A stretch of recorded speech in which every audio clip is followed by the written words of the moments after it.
جناب شہزاد صاحب، بہت شکریہ، آپ نے وقت دیا ایک اور سوال کے لیے.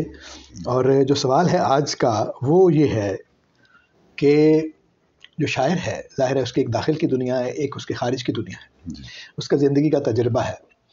کچھ تجربات ایسے ہیں جو دل دماغ میں وہ کرتا ہے تو اس کے عکس اس میں منتقل ہو جاتے ہیں اور ہمیشہ رہتے ہیں. لیکن میرے جو آج کا سوال ہے وہ ہے آنکھوں کے تجربے سے متعلق، کہ شاعر جو دیکھتا ہے.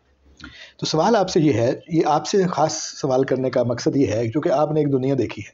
دنیا دیکھی ہے کہ مطلب ہے کہ پاکستان اپنی ملازمت کے سلسلے میں بھی اور ویسے بھی آپ نے پاکستان کے مختلف حصے صرف دیکھے نہیں ہیں، آپ کو وہاں رہنے کا، تا دیر رہنے کا ایک تجربہ جو ہے وہ موجود ہے.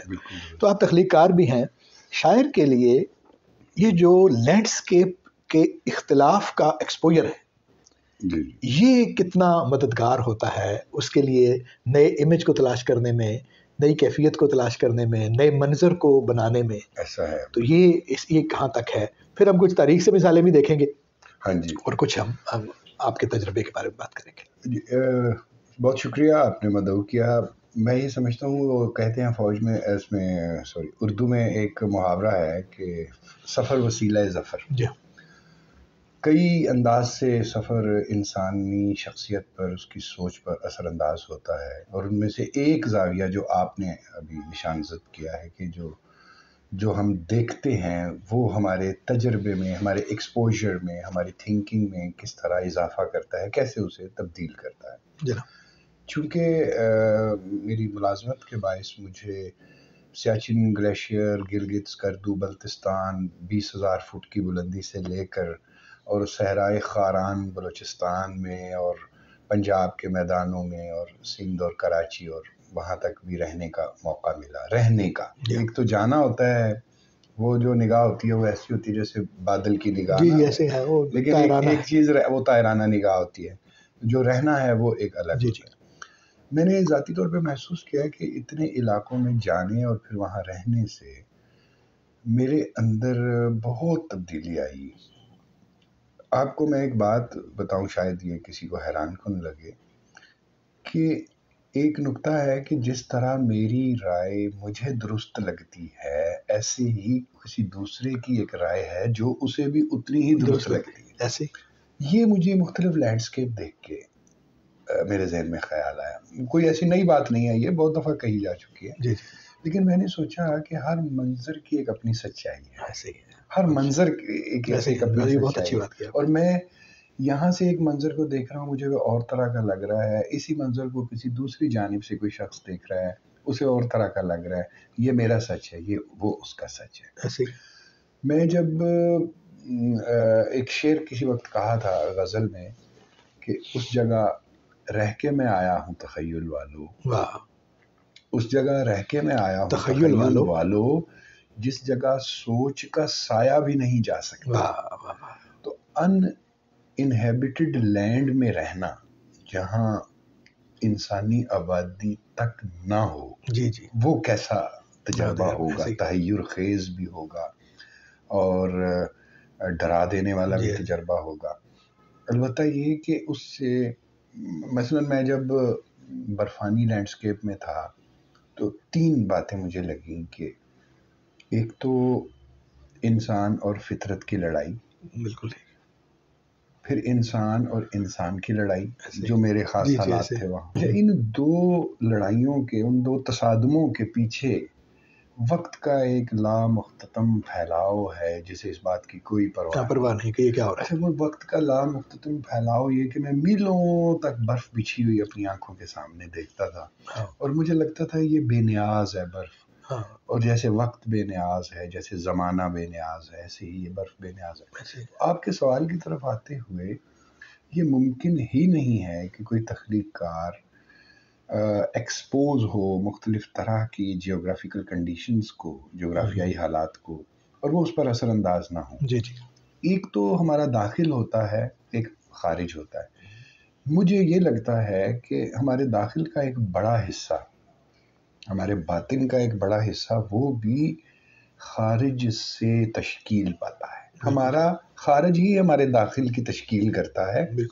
اس میں میں جو کہہ رہا ہوں بڑا حصہ، اس میں ایک چھوٹا سا میں نے نقطہ رکھا ہے جو یونگ نے کہا تھا، اجتماعی لاشعور، بالکل ٹھیک، جو کلیکٹیو انکانشیس ہے، اس کا تو نسل در نسل کچھ نہ کچھ چیزیں ہمارے اندر چلی آ رہی ہیں، اور وہ ہیں، مجھے لگتا ہے کہ وہ ہیں، لیکن زیادہ تر ہمارے افکار، خیالات، نظریات، شخصیت کے مختلف پہلو، وہ سب کے سب باقاعدہ ایک تشکیلی عمل کے تحت متشکل ہوتے ہیں۔ ایسے ہی تو اسی طرح جب آپ صحرا میں رہتے ہیں، مطلب پھول صحرا کے درمیان بھی کھلے، اس پہ تتلی پہنچ ہی جاتی ہے، جی آنکھ بن میں رہے کہ گلشن میں اپنا محبوب ڈھونڈ لاتی ہے۔ اب اس طرح کے مصرے اس وقت ہی سامنے آتے ہیں جب واقعی میں نے ایک صحرا کے اندر ایک پھول دیکھا جس کے 100 میل ادھر اور 100 میل ادھر اور 100 میل ادھر تک کوئی سبزہ کھیت، کسی کا کوئی امکان نہیں ہے، وہ بس بارش ہوئی اور وہ کھل گیا، اس پر بھی مجھے تتلی نظر آئی۔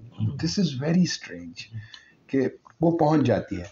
تو جو میرا ذاتی طور پہ اگر دیکھا جائے تو ایسی بہت سی نظمیں ہیں، خاص طور پہ ایک طویل نظم ہے جو میری پہلی کتاب برفاب کے اندر شامل ہے، اور اس کا عنوان خاک ہے، اور وہ ساری کی ساری لینڈسکیپ بیسڈ ہے، اور لینڈسکیپ میں سے جو فلسافیکل میننگز برآمد ہوتے ہیں وہ مختلف اس باعث ہو جاتے ہیں کہ اس طرح کے لینڈسکیپ میں اس سے پہلے اس طرح کوئی جا کے رہا نہیں، ایک ان انہیبیٹڈ لینڈ کے اندر۔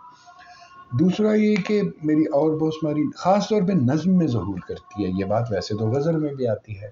میں راحت سرحدی صاحب کا بھی ذکر کرنا چاہوں گا کہ ان کی ایک کتاب آئی تھی کوئی 15-20 سال پہلے، اور وہ صحرا میں ان کا وقت گزرا، سندھ کے صحراؤں میں، میرا بلوچستان کے صحراؤں میں وقت گزرا، تو اس کے اندر صحرا کے حوالے سے ایسے ایسے استعارے آئے کہ میں نے دل میں وہ کتاب پڑھتے ہوئے سوچا کہ اگر یہ صحرا میں نہ رہتے تو اتنے اچھے میننگز برآمد نہ ہو پاتے۔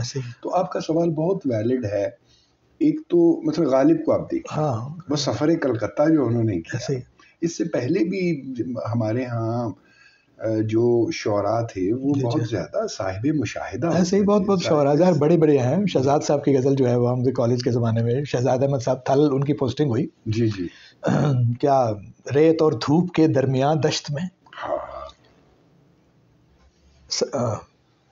کون کاٹے گا یہ گرمیاں دشت میں۔ یہ دیکھیے تو جب شہر لاہور میں منتظر کتنے دل، سر پھرے آ گیا تو کہاں دشت میں، کہاں دشت میں۔ لیکن جو میرا سوال ہے وہ یہاں تک تو بات میں نے آپ کی سن لی اور مان بھی لی، لیکن میر نے تو کھڑکی بھی نہیں پیچھے والی کھولی، اور وہ کہتا ہے کہ ایک دل پر 1000 داغ لگا، اندرونے میں جیسے باغ لگا۔ اب یہ اندرونے والا باغ تو چلو کہیں اس نے دیکھا ہی ہوگا، لیکن کل سیر کیا ہم نے سمندر کو بھی جا کر، تھا دست نگر پنجائے مشگاں کی طریقہ۔ اب وہ تو کہیں گیا نہیں، نہ بظاہر کوئی ایسا ہے، تو اس کا مطلب ہے کہ ٹھیک ہے لازم تو نہیں ہے، لیکن کیا کمی رہ گئی ہوگی آپ کے خیال میں میر کے ذاتی تجربہ نہ ہونے سے؟ میں عرض کرتا ہوں، پہلے تو یہ کہ جہاں تک میں نے پڑھا ہے میر نے اسفار کیے، میر نے ایک شہر سے دوسرے شہر، مطلب دہلی میں وہ آئے، لیکن وہ شہر ہے نا، ہاں جی، سمندر دیکھا تھا ویسے میر نے، مجھے تو مطلب اس بات میں تو شبہ ہے، غالب نے تو ضرور دیکھا، غالب نے تو دیکھا تھا، اگر غالب نے دیکھا تھا تو لگتا ہے نا کہ کلکتے کا جو ذکر کیا تو نے، ہاں جی، میں عرض کروں کہ اگر سمندر میر نے نہیں بھی دیکھا تو سمندر ایک اتنا زیادہ مستعمل استعارہ بھی رہا ہے، وہ تو اکتسابی ہوا نا، اکتسابی بالکل درست ہے، لیکن آپ یہ دیکھیے کہ شاید ایک میرے تھیسس ہے جو غلط بھی ہو سکتا ہے کہ شاید پھر سمندر کے بارے میں میر کے ہاں اتنی زیادہ جو بصری مشاہدے کے تحت چیز آتی ہے وہ نہ آئی ہو، اور جو انہوں نے استعمال کیا وہ عین ممکن ہے کہ پچھلوں کے ہاں بھی ہو۔ میں یہ بالکل نہیں کہہ رہا کہ ایک شاعر کے لیے لازم ہے کہ وہ انٹارکٹیکا بھی جائے، نہیں ظاہر ہے ایسا تو نہیں ہے، لیکن میں یہ بات ضرور کہتا ہوں فرق پڑتا ہے، ظاہر ہے یہ، جیسے ہم نے دو شاعروں کی مثالیں لی۔ اچھا، میری اپنی جو برفاب کتاب ہے یا اس کے علاوہ صحرا کے بارے میں چیزیں ہیں، اچھا ایک تو یہ فرق ہے جو لفظیات میں آتا ہے اور اپنی تخلیقات میں اپنا ظہور کرتا ہے، ایک فرق ہے جو انسان کی وسعت نظری پیدا ہوتی ہے۔ سفر کرنے سے، مختلف طرح کی ثقافتوں میں رہنے سے، مختلف طرح کی زبانوں کے الفاظ سننے سے، مختلف طرح کے عقائد اور تمدن دیکھ کر، برت کر، ان کے ساتھ چل کر، دیکھ کر، جو انسان کے اندر جو شخصی کشادگی آتی ہے، نہیں دیکھیں یہ تو وہ بھی بالکل اس صحیح کی بات ہے. ہماری تو تخلیق کو دنیا میں بھی ایسے ہی ہے، ہمارے ہاں بھی ایسے ہی ہے کہ جو رسمی تعلیم ہوا کرتی تھی، جی اس کے بعد جو اکابرین ہمارے ہیں وہ باقاعدہ سفر کیا کرتے تھے کہ بھئی اتنے سال انہوں نے دنیا دیکھی، پھر وہ بیٹھ گئے اپنے گوشے میں تصنیف و تالیف کے لیے، اور ان تجربات کو سعدی نے اور یہ وہ آ کے چپ کر کے بیٹھ گئے، اور پھر جو پچھلے سفر کیے ہوئے تھے 10 سال 20 سال، اور اچھا ان کا بھی سفر ایسے ہی ہوتا تھا کہ ایسے نہیں ہے کہ آپ گئے ہیں اور جا کے دیکھ کے واپس آ گئے ہیں. سفر کا مطلب یہ ہوتا تھا کہ آپ اس شہر میں جا کے رہیں گے تو 6 مہینے کہیں پر، کہیں پہ سال، کہیں پہ 2 سال، یاد کیجئے فرید الدین عطار کی مثنوی جو منطق الطیر ہے، اس میں دیکھیں سفر ہے، یہ وادی ہے، پھر دوسری وادی، پھر اگلی وادی ہے. تو سفر، ہاں دوسری طرف یہ کہ آج کے عہد میں تو سفر بہت آسان ہو گیا ہے. جس عہد کی آپ بات کریں تب تو سفر کرنا کار دشوار تھا، لوگ پھر بھی، اور باقاعدہ نصاب کا حصہ ہوتا تھا سفر. یہ یہاں تک آپ نے پڑھ لیا، اب جاؤ گھومو پھرو. قرآن میں بھی ہے وسیروا فی الارض، آپ دنیا کو دیکھو. تخلیق کار پر واپس آتے ہیں. کیسا شعر یاد آیا مجھے، ہاں جی، طلسم خواب زلیخا و دام بردہ فروش، ہزار طرح کے قصے سفر میں ہوتے ہیں. تو یہ سارا کچھ جو ہے زلیخا بھی آپ کو وہی ملے گی، اور بردہ فروشی جو ہے وہ جو گزری ہے آپ پہ وہ بھی وہی. ایک دوسرا سفر ہوتا ہے مصیبت بھی درون ذات ہوتا ہے، جسے درون بینی کہیں، ایسے. اور ایک یعنی آپ اپنی ذات کے اندر ایک سفر کرتے ہیں. اس میں بھی کہیں نہ کہیں آپ کی جو بصری استعانت ہے وہ چاہیے ہوتی ہے. ایسے ہی آپ اپنے اندر کا ضرور سفر کر، ظاہر ہے کائنات اصغر ہے، غیر مرئی ہے بہت حد تک، لیکن پھر بھی دیکھ سکتا ہے نا، رویا ہے تو دیکھتا تو ہے صحیح، ایسے کیونکہ بند آنکھوں سے دیکھتا ہے. جس طرح آپ تھوڑی دیر پہلے میر کا ذکر کر رہے تھے، بعض اوقات میرے اپنے مشاہدے میں چیز آئی ہے کہ آئنسٹائن نے کہا تھا کہ امیجنیشن از مور امپورٹنٹ دین نالج. امیجنیشن، اب امیجنیشن جو ہے وہ اس حد تک رچ اور زرخیز ہوتی ہے بعض لوگوں کی کہ آنکھیں بند کر کے وہ کسی ایک منظر کو اپنی چشم تخیل سے دیکھ لیتے ہیں، اور اتنی باریکی سے. یہ تجربہ کیونکہ میرے ساتھ گزرا ہے کہ آپ آنکھیں بند کر کے ایک منظر کو جب دیکھ رہے ہیں اس وقت، جو کہ غیر مرئی ہے، خیالی ہے، تخیلی ہے، اس کی ڈیٹیلز تک نظر آتی ہیں، ایسے باریک ڈیٹیلز نظر آتی ہیں. کچھ بندہ بنا بھی رہا ہوتا ہے، کچھ بنا تو ہماری امیجنیشن ہی رہی خود بنا رہا ہے. تو دونوں طرح کے سفر ضروری ہیں، لیکن جو جیوگرافیکل ایکسپوجر ہے، مختلف لینڈسکیپس کو دیکھنا، جاننا، مطالعہ مشاہدہ کرنا، وہ انسان کی طبیعت پر اثر انداز ہوتا ہے، اس کی طرز فکر پر اثر انداز ہوتا ہے، اور اگر وہ تخلیق کار ہے تو اس کی تخلیق پر اثر انداز ہوتا ہے. ایسے ہی کوشش کرتے رہنا چاہیے کہ آدمی زیادہ سے زیادہ سفر کرے. بہت شکریہ آپ کا، آپ نے نہایت ایک دلچسپ موضوع پر ہمارے ساتھ ایک مکالمے میں حصہ لیا.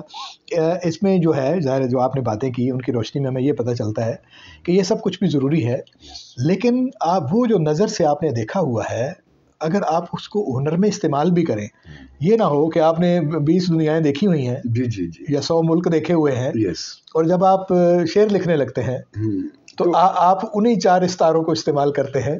اب ظاہر نئے استارے کو اس میں اسلوب میں ڈھالنا یا نئے امیج کو استارہ بنانا، اس کے لیے مگر اس میں پڑتی ہے محنت زیادہ. مجھے ایک بڑی دلچسپ بات میرے ذہن میں آئی. ہمارے ہاں ہماری اردو کے بہت سارے تخلیق کار ایسے ہیں جو دہائیوں سے یا کئی سالوں سے دیار مغرب میں مقیم ہیں.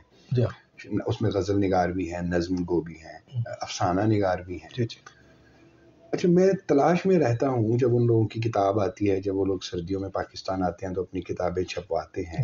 بہت اچھے تخلیق کار ہیں، اور میں ان کی مسائی کو سلام پیش کرتا ہوں کہ وہ لوگ وہاں رہ کر بھی اردو کا چراغ جلائے ہوئے ہیں.